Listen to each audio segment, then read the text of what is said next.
다 같이 일어나셔서 예배함으로 나아가겠습니다.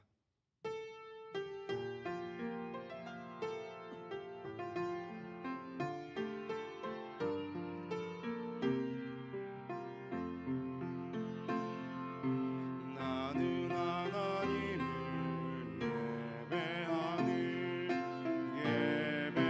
예배자입니다. 내가 서 있는 곳 어디서나 하나님을 예배합니다. 내 영혼 거룩한 은혜를 향하여 내 마음 완전한 하나님 향하여 이곳에서 바로 이 시간 하나님을 예배합니다. 내 영혼 거룩한 은혜를 향하여 내 마음 완전한 하나님 향하여 이곳에서 바로 이 시간 하나님을 예배합니다.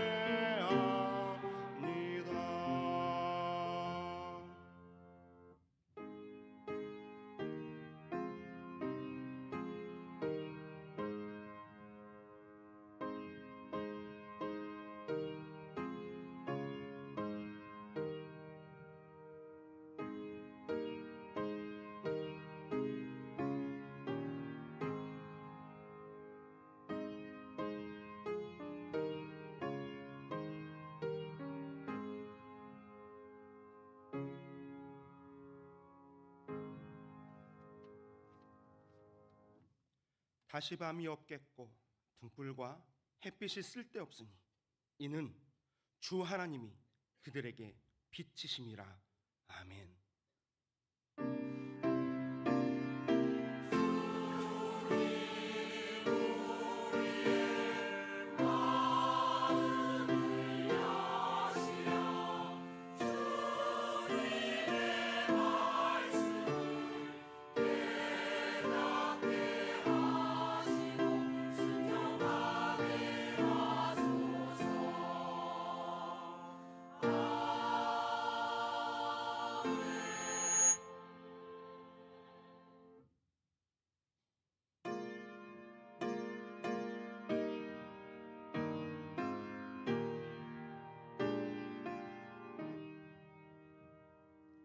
성부 성자와 성령 영원히 영광 받으옵소서. 대초로 지금까지 또 길이 영원 무궁 성삼위께 영광. 아멘. 지난 한 주간 우리의 삶을 되돌아보며 침묵으로 참회의 기도를 드립니다.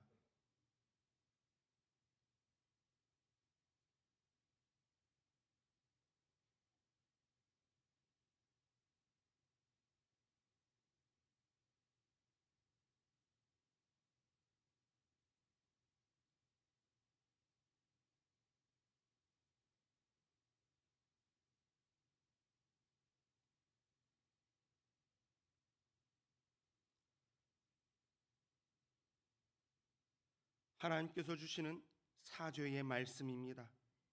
여호와의 말씀이니라. 그날 그때에는 이스라엘의 죄악을 찾을지라도 없겠고 유다의 죄를 찾을지라도 찾아내지 못하리니 이는 내가 남긴 자를 용서할 것임이라. 아멘.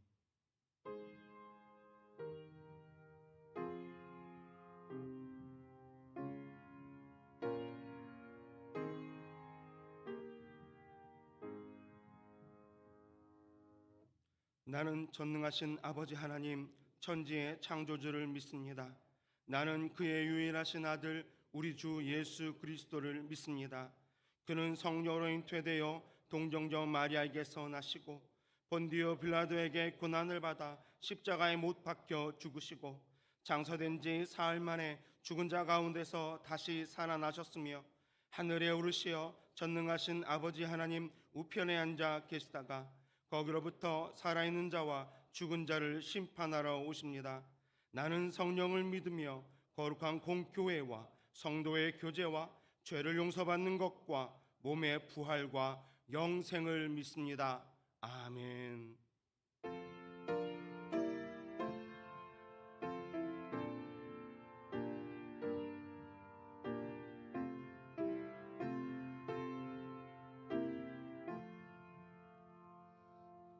하나님 사랑은 온전한 참 사랑 내 맘에 부어주시사 충만케 하소서.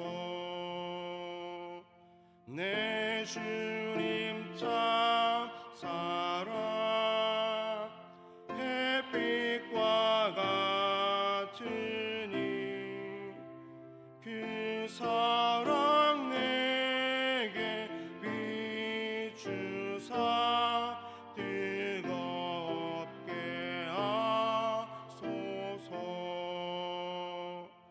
그 사랑 앞에는 풍파도 그치며 어두운 밤도 환하니 그 힘이 크도다. 하나님 사랑은 온전한 참 사랑 내 맘과 영에 채우사 새 힘을 주소서.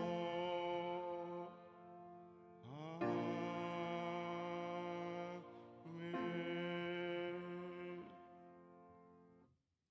이 시간 우리 교회 공동기도 제목으로 함께 기도드리겠습니다.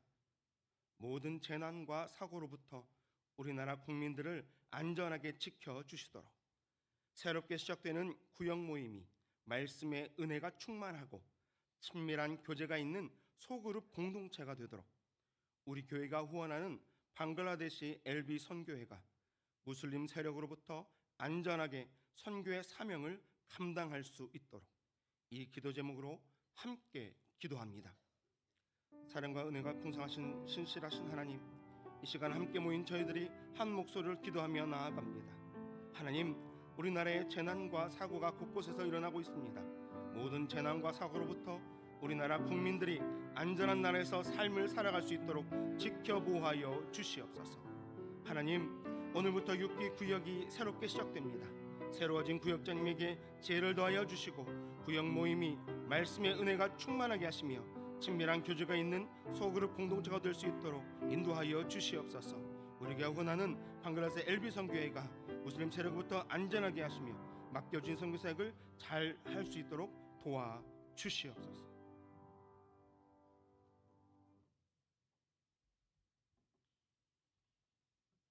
하나님, 저희들이 왔습니다. 게으름과 편함의 자리, 곧 사라질 즐거움의 자리, 무감각과 도망의 자리가 아닌 이 예배의 자리에 왔습니다. 세상 사는 것이 힘겨워서 쉼을 얻고 싶어 왔습니다. 어떻게 살아야 할지 몰라 헤매이다 하늘의 지혜를 구하러 왔습니다. 원망과 후회에 신음하다 자유를 찾아왔습니다. 주홍빛 같은 저의 죄악들이 너무나 괴로워 구속자의 용서를 빌려왔습니다. 주님, 수고하고 무거운 짐진 저희들을 만나 주십시오. 주님을 기억하고 주님을 만나러 나아갈 때마다 우리의 죄악이 우리의 앞을 가립니다. 주님의 내밀한 음성을 무시했고 내 주장대로 살았었고 내 욕구대로 살았습니다. 거룩하게 신실하게 성실하게 겸손하게 이타적으로 하나님처럼 살아가겠노라고 다짐하였지만 어제와 같은 오늘의 반복이었습니다. 우리의 의는 우리의 주장일 뿐 우리의 삶은 죄악투성이었습니다. 염치 없게도 우리가 의지할 것은 하나님의 은혜요 구원의 십자가뿐입니다. 주님, 저희의 악독함을 용서하여 주시옵소서. 주님, 저희를 만나 주십시오. 메마른 우리의 영혼에 성령의 비를 내려주시고 어둠 속 헤매는 우리에게 소망의 빛을 비춰 주십시오. 돌 같은 저희의 심장을 살 같은 심장이 되게 하여 주시옵소서. 더 이상 세상이 주는 무거운 짐 속에서 호적되지 않게 도와주시옵소서. 가볍고 쉬운 주님의 멍에를 메는 은혜를 주시옵소서. 이제 찬양과 말씀과 교제의 시간을 갖습니다. 하나님 영광 받으시고 저희에겐 하늘나라 감격을 주시옵소서. 주인 되신 예수님의 이름으로 기도합니다. 아멘.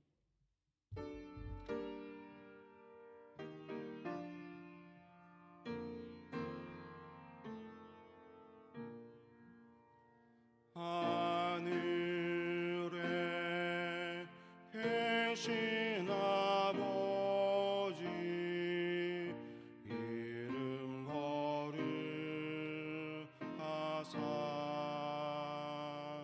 주님 나라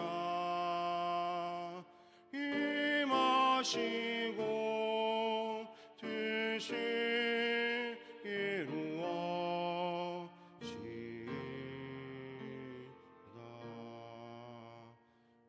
일용할 양식 주시고 우리들의 근죄 다 용서하옵시고 또 시험에 들게 마시고 대개 주의 나라 주의 권세 주의 영광 영원히 아멘.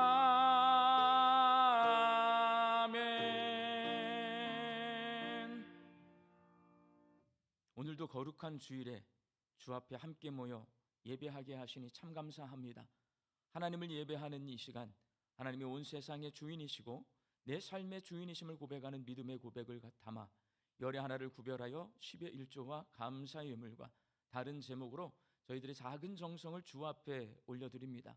저희가 바치는 이 예물 위에 하나님 복을 내려주셔서 우리의 주인 되신 하나님의 뜻대로 하나님의 나라와 하나님의 교회와 하나님의 선교와 다음 세대 자녀들과 어려운 이웃들을 위하여 사용되어지는 복되고 귀한 예물 되게 하여 주옵소서. 주님, 우리가 독감이 많이 유행하는 계절을 살고 있습니다. 강건함을 덧입혀 주시옵소서. 매일매일 하나님 주시는 일용할 양식을 거두며 하나님 앞에 자족과 감사함으로 화답하며 살게 하여 주옵소서. 흩어져 살고 있는 내 가족과 자녀들에게도 강건함을 허락하여 주시옵시고 믿음 주셔서 영과 진리로 하나님을 예배하는 예배자로 살게 하여 주옵소서. 육신 연약하여서 낫기를 간구하는 환우들이 있습니다. 불쌍히 여겨주시어서 예수님의 능력으로 치유함을 얻게 하여 주시고 오랜 시간 침상에 누워 계시는 장기 환우들과 어르신들이 천국 소망 붙들고 오늘 이 하루를 살게 하여 주옵시며 애쓰고 힘써서 돌보는 가족들 위에 새 힘을 더하여 주옵소서. 예수님의 이름으로 기도하옵나이다. 아멘.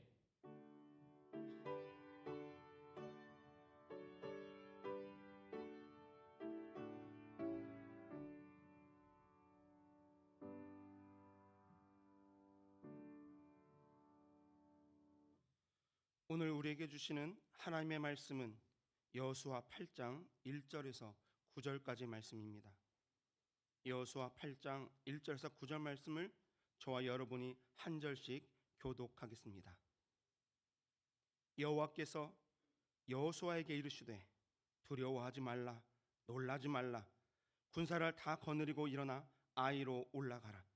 보라, 내가 아이 왕과 그의 백성과 그의 성읍과 그의 땅을 다 내 손에 넘겨 주었으니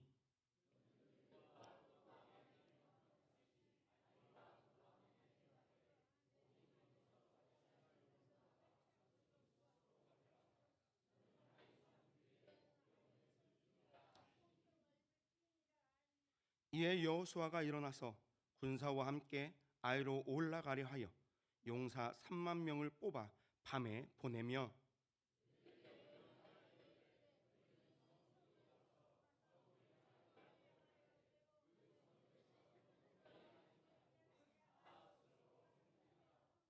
나와 나를 따르는 모든 백성은 다 성읍으로 가까이 가리니 그들이 처음과 같이 우리에게로 쳐 올라올 것이라. 그리할 때에 우리가 그들 앞에서 도망하면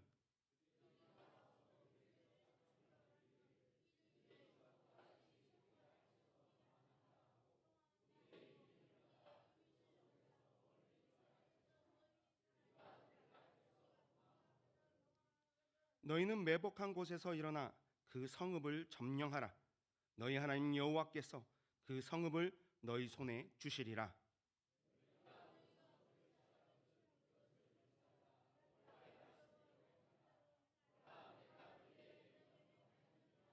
함께 읽겠습니다. 그들을 보내매 그들이 매복할 곳으로 가서 아이 서쪽 베델과 아이 사이에 매복하였고 여호수아는 그 밤에 백성 가운데에서 잤더라. 아멘.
아멘. 우리 전라도 사람들이 단어가 생각나지 않거나 말하기가 거북할 때 거시기라고 하는 말을 자주 사용해요. 우리는 거시기, 이게 우리가 쓰니까 사투리라고 생각하잖아요. 이거 표준어입니다. 불특정 물건이나 상황이나 사람을 가리킬 때 사용하는 표준어인 대명사예요. 거시기. 이거 사투리 아닙니다. 여러분, 오늘 우리 목사님 설교가 쪼까 거시기 하네? 자, 그럼 이게 설교가 은혜스럽다라고 하는 거예요? 아니면 설교가 마음에 안 든다는 거예요? 두 가지 다 가능합니다. 전라도 사람이라면 상황과 뉘앙스에 따라 오늘 우리 목사님 설교가 쪼까 거시기 하다 라고 말을 했을 때 그 말이 은혜스럽다라고 하는 말인지 마음에 들지 않는다는 말인지를 상황과 그 형편에 따라 금방 알아먹어요. 뉘앙스에 따라서. 그렇지만 전라도 사람이 아니에요. 경기도, 충청도, 경상도, 제주도 사람이에요. 알아먹을까요? 못 알아먹을까요? 못 알아먹습니다, 여러분. 전라도의 거시기와 비슷한 경우가 있어요. 충청도에서는 대슈라는 말이 되게 어려워요. 대슈. 3명의 직원이 함께 근무하는 사무실에서 점심시간에 두 직원이, 나머지 한 사람이 이제 충청도 사람이에요. 충청도 출신 직원에게 점심 먹으러 갔습니다 했더니 대슈 이렇게 대답을 했어요. 자, 가자는 거예요, 말자는 거예요? 이 대슈가 함께 가자는 말이면요, 다시 한번 말을 해야 돼. 얼른 가서 밥 먹고 와서 일합시다 이러면 옵니다. 근데 만약에 가자는 대슈인데 대슈 했더니 그냥 놓고 가요. 뭐 어떻게 돼요? 삐집니다. 그러나 반대로 대슈가 가기 싫어요. 그런데 한 번 더 밥 먹고 와서 합시다 이렇게 하잖아요. 아니 됐다니까 왜 그래요? 그냥 둘이서 댕기 와요 이렇게 말한단 말이에요. 화를 냅니다. 이렇게 우리나라 말인데도 사람들의 말을 알아듣기가 여러분 힘든 경우가 많이 있습니다. 같은 말을 하는데, 사람끼리 말을 하는데 사람 말을 못 알아먹어요. 근데 여러분, 하나님의 말씀을 알아듣는 것은 쉬울까요, 어려울까요? 사람 말도 못 알아먹는데 하나님 말씀을 알아듣기가 쉽지 않습니다. 오늘 본문 말씀에도 좀처럼 알아듣기 힘든 하나님의 말씀이 나옵니다. 그것은 오늘 본문 2절에 스스로 가지라라는 말이에요. 스스로 가지라. 이 말씀을 이해하려면 오늘 본문의 상황을 이해해야 합니다. 이스라엘 백성이 요단강을 건넌 후에 가나안 정복 전쟁을 시작했는데 여리고성 전투에서는 이겼어요. 그런데 아이성 전투에서는 졌습니다. 2번 싸웠는데 한 번 이기고 한 번 졌어요. 1승 1패예요. 그들이 아이성 전투에서 진 이유는 아간이 여리고성에서 전리품을 훔쳤기 때문에 그렇습니다. 여리고성을 정복할 때 하나님께서는 이렇게 전리품에 대한 지침을 주셨어요. 여호수아 6장 19절 말씀 함께 읽습니다.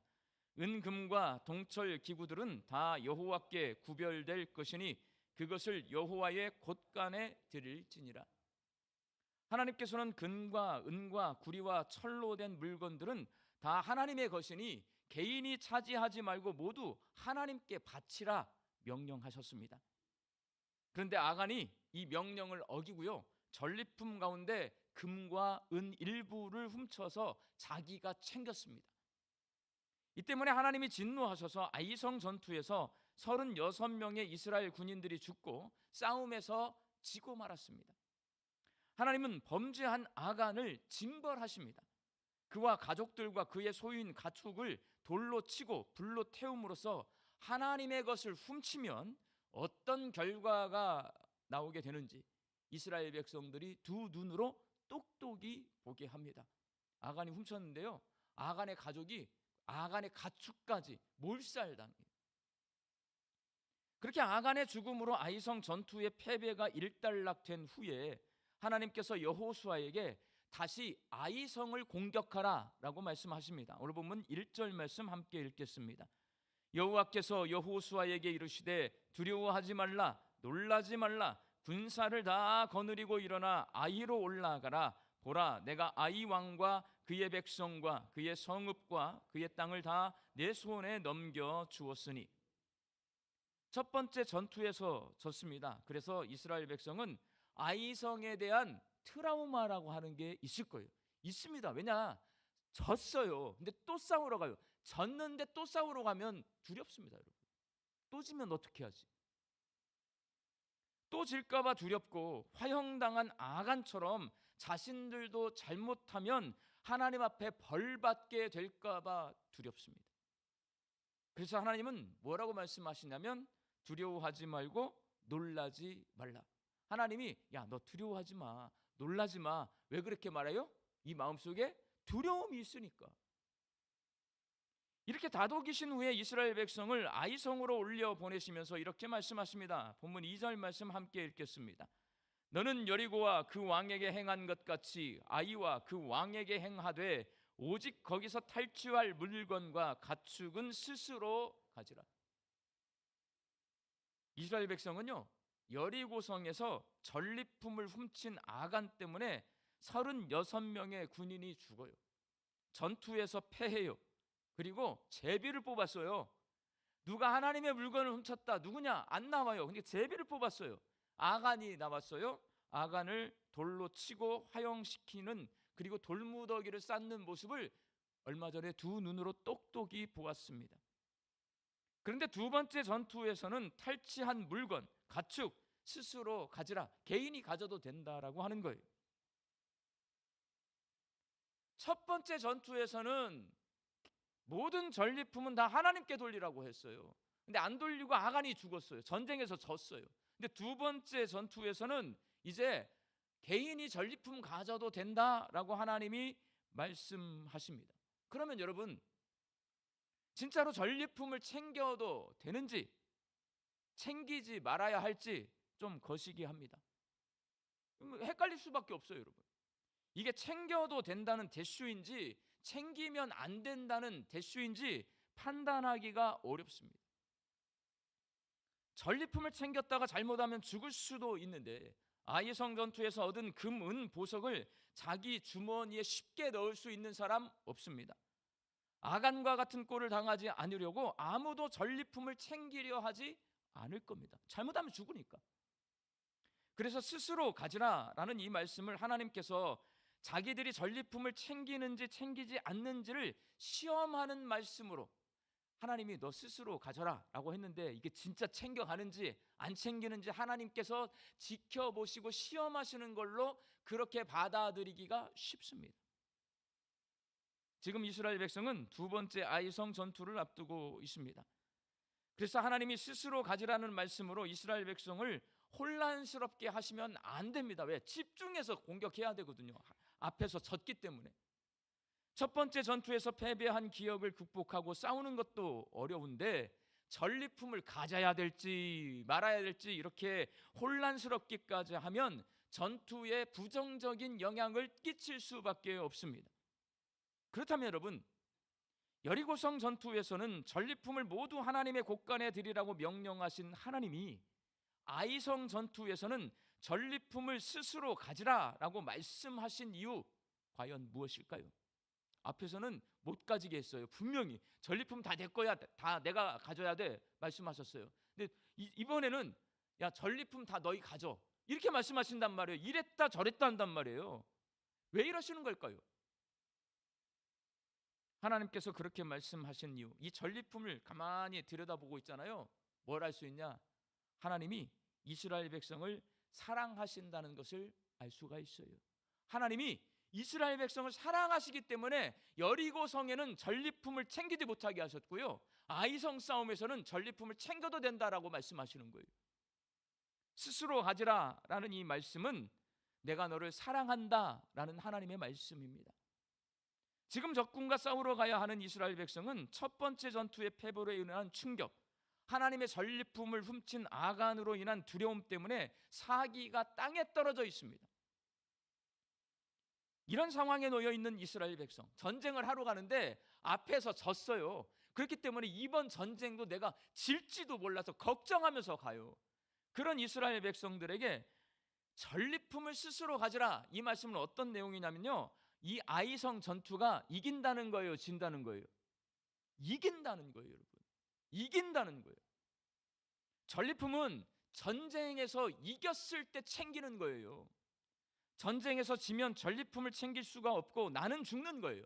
내 물건이 적군의 전리품이 되는 거예요. 내 물건 빼앗기는 거예요. 그래서 전리품을 스스로 가지라라는 이 말씀은 이 전투에서 너희가 이기게 될 것이야. 그러니 두려워하지 말고 강하고 담대하게 나가서 싸우라는 말씀과 똑같은 말씀이에요. 이렇게 패배의 충격과 두려움으로 사기가 땅에 떨어져 있는 이스라엘 백성에게 스스로 가지라라고 말씀하시면서 격려하고 용기를 북돋워 주시는 하나님의 모습에서 이스라엘 백성을 향한 뭘 발견할 수 있어요? 사랑을 발견할 수 있어요. 하나님은 이스라엘 백성을 사랑하고 계시는 거예요. 하나님께서 이스라엘 백성을 사랑하시기 때문에 두 번째 아이성 전투를 직접 주의하십니다. 왜? 두려워하잖아요. 그래서 하나님이 맨 앞에서 진두지휘하세요. 하나님은 군대장관 여호수아에게 명령하십니다. 이스라엘 백성 가운데 3만 명의 용사를 선별해서 성읍 북쪽과 서쪽에 매복시키십니다. 선발대가 거짓으로 패한 척 도망치며 적군을 성 밖으로 유인해 내게 하십니다. 그리고 매복해 있던 이스라엘 백성이 그 사이에 아이성을 점령하게 하십니다. 이스라엘 백성들 두려운 마음으로 가고 있는데 혼자 내보내지 않고요, 하나님이 함께 가세요. 그리고 작전 지휘를 직접 하십니다. 그래서 이 싸움에서 이기게 하십니다. 전리품의 무게에 중심을 두면 모든 전리품을 하나님께 바치라고 했다가 전리품을 스스로 가지라라고 말씀하시는 하나님의 모습이 이랬다 저랬다 하는 것처럼 보이지만, 하나님은 전리품에 관심이 있는 게 아니라 누구에게 관심이 있어요? 이스라엘 백성에게 관심이 있어요. 전리품에 관심 없어요. 하나님 금은 이거 필요 없어요. 여러분, 누구에게 관심이 있냐? 이스라엘 백성에게 관심이 있는 거예요. 여리고성 전투에서 전리품을 챙기지 못하게 하신 것은 이스라엘 백성이 가나안 땅에서 탐욕을 부리지 않고 하나님 말씀에 순종하며 살도록 하기 위해서 여리고성에서는 너희들 전리품 하나도 챙기지 마, 이렇게 말씀하시는 거예요. 아이성 전투에서 전리품을 스스로 갖게 하신 것은 첫 번째 전투에서 패배한 충격, 두려움 가운데 있는 이스라엘 백성을 격려하고 용기를 북돋워 주기 위해서요. 하나님은 전리품에 관심이 없어요. 이스라엘 백성에게 관심이 있어요. 하나님은 이스라엘 백성에게 관심이 있기 때문에, 그들을 사랑하시기 때문에 스스로 가지라라고 말씀하신 것입니다. 또한 하나님의 명령을 어기고 전리품을 스스로 가진 아간을 무섭게 징벌하심으로써 이스라엘 백성이 이를 교훈으로 삼게 하신 것도 이스라엘 백성을 사랑하시기 때문입니다.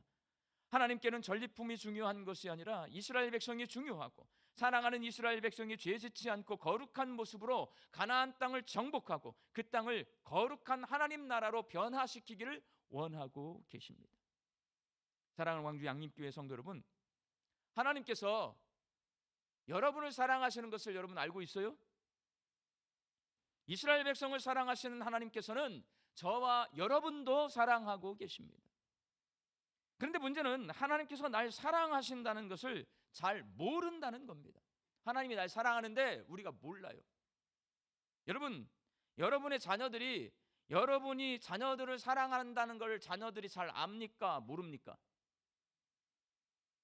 자녀는 부모가 자기를 얼마나 사랑하는지를 잘 모릅니다, 여러분.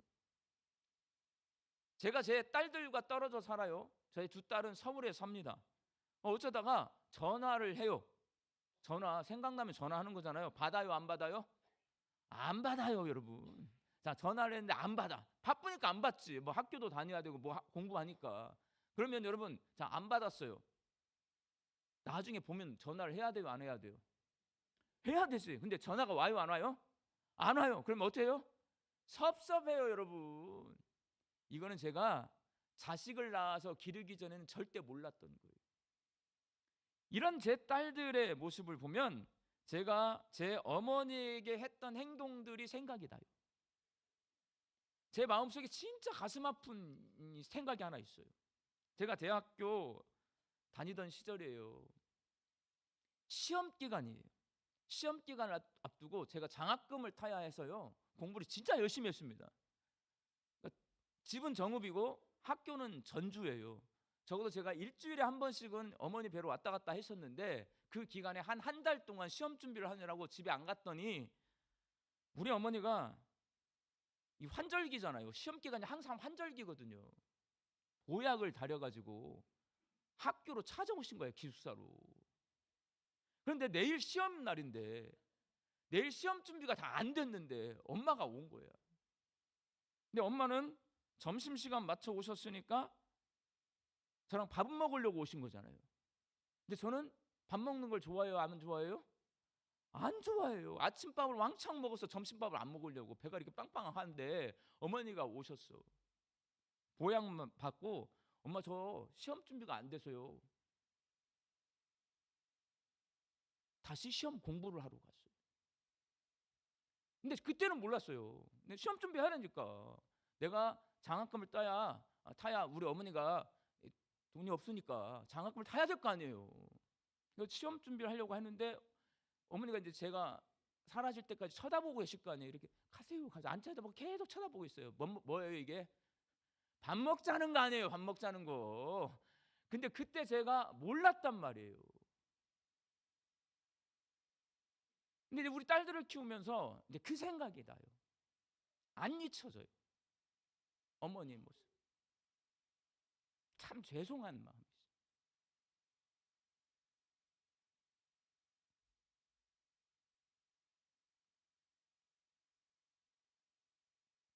우리가요, 하나님이 우리를 사랑해요, 여러분. 근데 내가 알지 못해요. 하나님 섭섭합니다.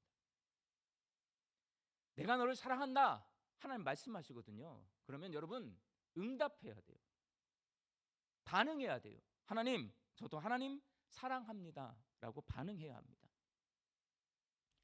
만일 우리가 아간처럼 하나님 말씀에 불순종하면 하나님은 우리를 내버려 두지 않으시고 징벌하십니다. 이거 하나님 우리 사랑하시기 때문에 그래요. 우리가 불순종하잖아요. 죄 지어요. 다른 길로 가요. 하나님 우리 가만히 내버려 두지 않아요. 반드시 징벌하십니다, 여러분. 혼내요. 그래야 돌아서니까. 그때 우리가 하나님 앞에 반응하는 게 뭐냐면 회개예요. 하나님, 제가 잘못했어요. 내가 하나님께 돌아갈래요. 그게 하나님, 저도 하나님 사랑합니다 라고 반응하시는 거예요. 만일 우리가 아이성 전투에서 진 이스라엘 백성처럼 실패를 경험하고 낙심할 때 하나님 말씀을 읽거나 찬송을 부르거나 기도를 하거나 어떤 사람과 대화를 하다가 뭐 구역 모임에서 이렇게 서로 나눔을 하다가 내가 너를 사랑한다 라는 하나님의 음성을 들으면 하나님, 저도 하나님 사랑합니다 라고 반응할 수 있어야 합니다. 그래야 하나님이 섭섭해하지 않아요. 지난 주간에 제가 추수감사 예배 설교를 하기 위해서 스피아 여자 중학교에 갔어요. 현재 스피아 여자 중학교의 전체 학생이 한 450명 되더라고요. 그 가운데 예수님을 믿는 크리스찬 학생은 90명밖에 되지 않아요. 한 20%만 예수님을 믿습니다. 80%는 예수님을 안 믿어요, 여러분. 자, 10명 중에 2명 예수님을 믿고 예수님을 안 믿는 애가 8명이 있는데 그 예배가 될까요, 안 될까요? 예배가 진짜 어렵습니다. 저는 그래서 제일 힘든 설교가 스피아 여자 고등학교, 중학교에서 저를 부를 때 제일 힘들어요. 설교 준비도 정말 열심히 합니다. 기도도 열심히 하고. 왜? 내 설교를 듣지 않고 다 눈 감고 자는 데 가서 내가 설교를 해야 되는데 저는 그런 설교 하기 싫거든요, 여러분. 기도도 참 열심히 하고 갔네. 설교하러 가기 전까지 내가 기도하고 갔어요. 근데 의외로 저 스피아 여자 중학교 이번에 처음 가봤거든요. 아이들이 제 설교를 한 명도 땅 쳐다보지 않고 저를 쳐다보면서 잘 듣는 거예요. 10명 중에 8명이 예수님을 안 믿는데 제 설교, 목사인 제 설교를 듣는 거예요. 1시간 정도 예배 시간이 지루하거든요. 근데 이 아이들이 지루해하고 거부하는 몸짓 할 만도 해요. 그런데 이 아이들이 그렇지 않아요. 전부 집중해서 예배를 잘 드려요. 우리 교회 중고등부 학생들만큼 잘 드리는 것 같아. 설교도 잘 듣고. 그리고 이제 중학생들 떨어지는 낙엽만 봐도 까르르 웃잖아요. 청소년 시기에. 그게 생기발랄해요. 예배 시간에 그런 에너지가 있어요. 여기 우리 일부 예배는요, 예배 에너지가 없어요. 뭐 잠깐 앉았어. 힘들어 제가 설교하려면. 애들은 생기발랄해. 그 청소년 애들, 10대 애들. 저는 그렇게 생각할 수밖에 없어요. 아니, 예수 믿는 아이들이 20%밖에 안 되고 안 믿는 아이들이 80%인데 왜 이런 예배 에너지가 나오는 거야? 얘네들 왜 이런 예배 태도가 나오는 거야? 이게 왜지? 라는 질문을 던질 수밖에 없어요. 저는 그 예배를 드리면서 답을 찾았어요. 그 예배 시간에 선생님이 기도를 하셨어요. 그날 추수감사 예배이기 때문에 선생님들이 헌신 예배로 특별히 드리시더라고. 선생님이 나오셔서 기도를 해요. 근처 교회 집사님이신지 장로님이신지 근처 교회 다닌다고만 하지 직분을 안 알려주셔서. 근데 기도를 하시다가요, 선생님이 우웁니다. 아이들을 위해서 기도를 하시다가 울어요. 울어. 선생님들이 그날 찬양대를 쓰셨어요. 찬양을 부르면서 선생님들이 울어요. 아이들이 다 쳐다보고 있어요. 그 아이들이 어떻게 생각할 것 같아요? 우리 선생님들이 우리를 진짜 사랑하신다라는 것을 알아요, 이 아이들이. 그러니까 보통은 선생님들이 그 자리에 앉아 있고 아이들이 찬양할 때 일어나야 되거든요. 그럼 선생님들이 다 일으킨대요. 근데 선생님들이 그날은 다 여기 있잖아요. 그럼 아이들이 안 일어날 거잖아요. 반장에게 다 부탁하고 여기 서셨다고 하더라고요. 애들이 일어나야 될 텐데 걱정된다고 하시면 다 여기 서 있어요. 근데 애들이 다 일어나요. 애들이 다 일어나.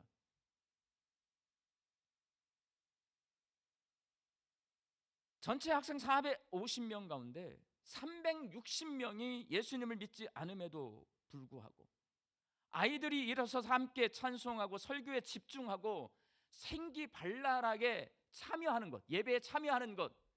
선생님이 날 사랑해 주시니 내가 예수님 믿지 않지만 내가 선생님의 사랑에 제가 반응할게요. 일어나는 거예요, 여러분. 선생님이 날 사랑해 주시니 선생님이 믿는 하나님 앞에 드리는 이 예배 시간에 내가 집중해서 설교도 듣고 내가 즐거움으로 예배에 참여할게요. 반응하는 겁니다. 제가 스피아 여자 중학교에 가서 이번 주간에 확인하고 왔어요. 하나님이 날 사랑하심을 아는 사람, 여러분 하나님께 반응합니다. 반응해야 돼요. 영과 진리로 하나님을 예배하고 진솔하게 기도하고 진심으로 찬송하고 최선을 다해 말씀에 순종하며 삽니다. 그러니까 이 예배 시간은 어떤 시간이냐면 하나님이 날 사랑하세요. 내가 그걸 알아야 돼요. 그리고 이 예배 시간은 그 사랑에 내가 반응하는 시간이에요. 예배는요, 다른 거 없어요, 여러분. 우리 예배를 가만히 보세요. 세 가지의 요소가 있는 거예요. 하나님 앞에 찬송을 드립니다. 하나님 앞에 기도를 올려드립니다. 내가 그걸로 반응하는 거예요. 하나님 찬송도 정말 마음 다해 찬송하는 거예요. 기도할 때도 마음 다해 기도하는 거예요. 진심으로. 그러면 하나님이 나를 사랑해 주는구나에 대한 반응이 되는 거예요. 그게. 우리는 또 하나님 앞에 예물도 드립니다. 이 예배 시간은 하나님 섬기는 시간이에요. 예물도 진심을 다해서 마음을 다해서 올려드리는 거예요. 그러면 그게 반응하는 겁니다. 그리고 하나님의 말씀을 듣는 겁니다. 그 말씀을 들으면서 하나님이 나를 사랑하시는구나 다시 한번 확인하는 겁니다. 그리고 이 말씀을 들은 대로 세상에 나가서 하나님 말씀에 순종하며 사는 겁니다. 그것이 삶으로 드리는 예배예요, 여러분. 그게 하나님 사랑을 실천하는 겁니다. 우리 광주 양림교회 성도들이 하나님이 날 사랑하심을 알아서 영과 진리로 하나님을 예배하고 진솔하게 기도하고 진심으로 찬송하고 최선을 다해 말씀에 순종하며 사시기를 주의 이름으로 축원합니다. 기도하겠습니다. 하나님과의 깨진 관계를 회복시키기 위해 아들을 내어주기까지 우리를 사랑하시는 하나님, 저희들이 그 사랑을 깨닫게 하여 주옵소서. 때로는 오래 참으시고 때로는 바르게 교정해 주시고 때로는 위로와 용기를 주시며 저희를 거룩한 삶으로 이끄시는 하나님의 사랑에 반응하게 하여 주옵소서. 영과 진리로 하나님을 예배하고 하나님께 받은 사랑을 이웃사랑, 원수사랑, 서로사랑으로 흘려보내는 복의 통로가 되게 하여 주옵소서. 예수님의 이름으로 기도하옵나이다. 아멘.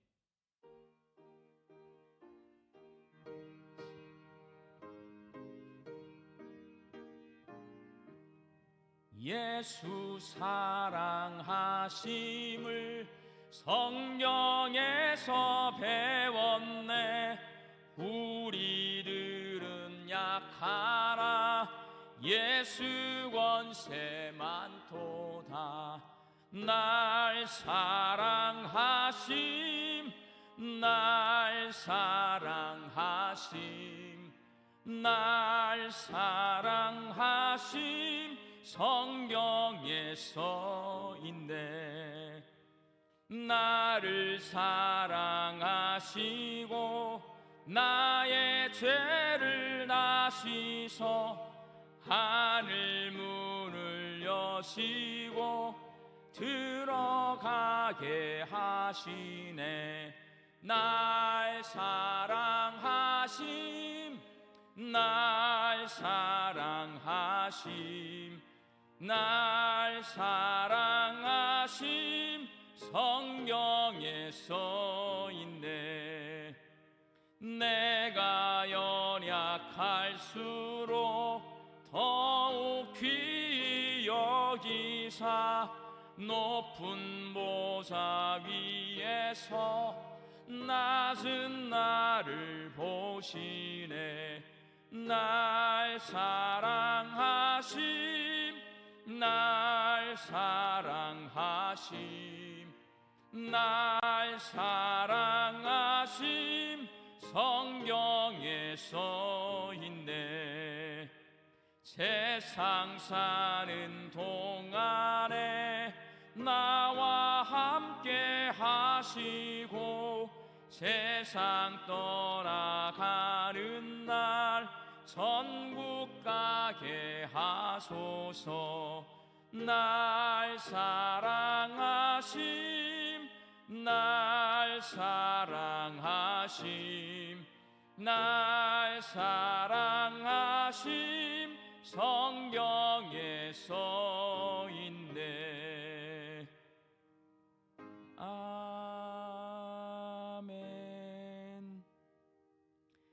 이제는 우리 주 예수 그리스도의 은혜와 하나님의 사랑하심과 성령님의 교통하심이 온전한 예배와 거룩한 삶으로 우리를 향하신 하나님의 사랑에 반응하기로 결단하는 광주 양림교회 성도들의 머리 위에와 가정과 일터 위에 이제부터 영원히 함께 계시기를 간절히 축원하옵나이다. 아멘.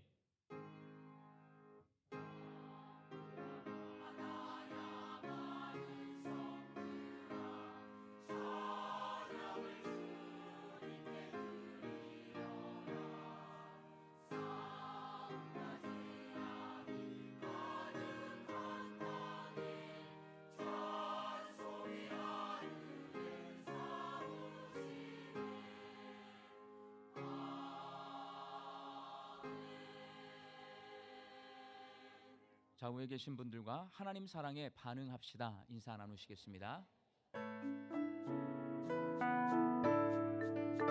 행복한 광주 양림교회 11월 네 번째 주 광주 양림교회 교회 소식을 시작합니다. 지난주에 오신 세 가족이 있습니다. 최시용 성도님, 박민아 성도님, 주님의 이름으로 환영합니다. 오늘 광주 양림교회에 오신 새가족분들이 계신다면 예배실 전실 나가셔서 왼편에 있는 새가족실에서 안내해 드리겠습니다. 첫 번째 소식입니다. 2025년 교사교육 세미나 안내입니다. 29일 토요일 오후 5시 교육봉사가 3층 소예배실에서 있습니다. 강사는 수피아 여고 교목이시며 현재 협동 목사님이신 심상희 목사님이십니다. 두 번째 소식입니다. 바나바 섬김학교 6기 모집하고 있습니다. 집중교육은 29일 토요일 오전 9시 반부터 오후 12시 반까지 교육봉사관 3층 소예배실에서 있습니다. 신청은 오늘까지입니다. 성도님들의 많은 신청을 부탁드립니다.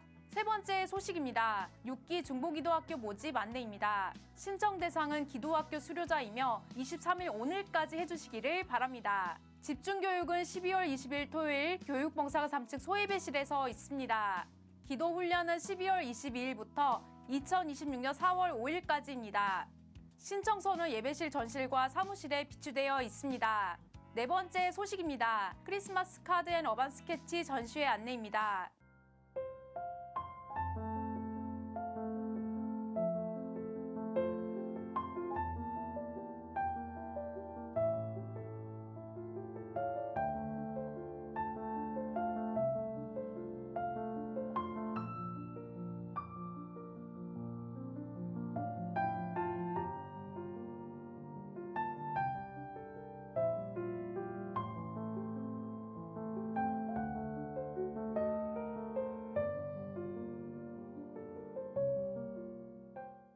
(11월 29일) 토요일부터 (12월 29일) 월요일까지 한 달간 유진벨 비전센터 1층 메모리홀에서 크리스마스 카드 앤 어반 스케치 전시회가 진행됩니다. 연말의 따뜻함을 담은 작품들을 편하게 감상하시며 메모리홀에서 새로운 감동을 경험해 보시기를 바랍니다. 광주 양림교회 간추린 소식입니다. 정책당회 23일 오늘 오후 1시 30분 교육봉사관 2층 남궁역홀에서 있습니다. 재단법인 양림교회 장학재단 이사회가 23일 오늘 오후 1시 남궁역홀에서 있습니다. 안건은 2026년도 법인 사업계획 및 예산안입니다. 신임집사 교육이 12월 6일 토요일 오후 2시 교육봉사관 3층 소예배실에서 있습니다. 대상은 25세 이상 된 세례교인 혹은 입교인으로 1년이 경과된 성도님 또는 세례교인으로 본 교회에 등록 후 1년 이상 교인의 의무를 성실하게 이행한 성도님입니다. 오늘부터 6기 구역 모임이 시작됩니다. 새롭게 편성된 구역에서 행복한 구역 모임을 만들어 가시기를 바랍니다. 자세한 사항은 주보를 참고해 주시기를 바랍니다. 지금까지 교회 소식이었습니다. 감사합니다. 제가 궁금한 게 한 가지 있는데요. 여러분 구역 모임 즐거우세요? 막 힘들어요? 좋아요? 네, 알겠습니다. 그럼 열심히 모이시기 바랍니다. 오늘 6기 구역 모임 새롭게 시작합니다. 구역 모임에 함께 참여해 주시고요. 비전센터 유진벨 비전센터를 새로 이렇게 수리를 하고 그리고 이제 그 1층에 메모리홀에 우리 역사를 이게 사진 2장과 텔레비전에서 나오는 화면으로 그렇게 광고를 하고 그리고 이제 그 메모리홀을 주변 사람들이 자꾸 이렇게 사용을 해요. 거기서 뭐 출판에 벌써 한 번 했어요. 출판 기념회. 어제는 또 무슨 세미나를 하나 하시더라고요. 11월 29일부터 12월 29일까지는 카드, 크리스마스 카드를 제작을 해요. 내가 그리는 그 제작을 내가 직접 그리는 카드도 만들 수가 있습니다. 그리고 그려진 카드를 전시도 합니다. 여러분 크리스마스 카드가 이제 한 달 동안 유진벨 비전센터 1층에 전시가 될 거예요. 그리고 참여도 할 수가 있습니다. 많이 동참해 주시기 바랍니다. 나머지 광고는 주보를 참조해 주시고요. 다 같이 일어나셔서 파송의 찬송 부르겠습니다.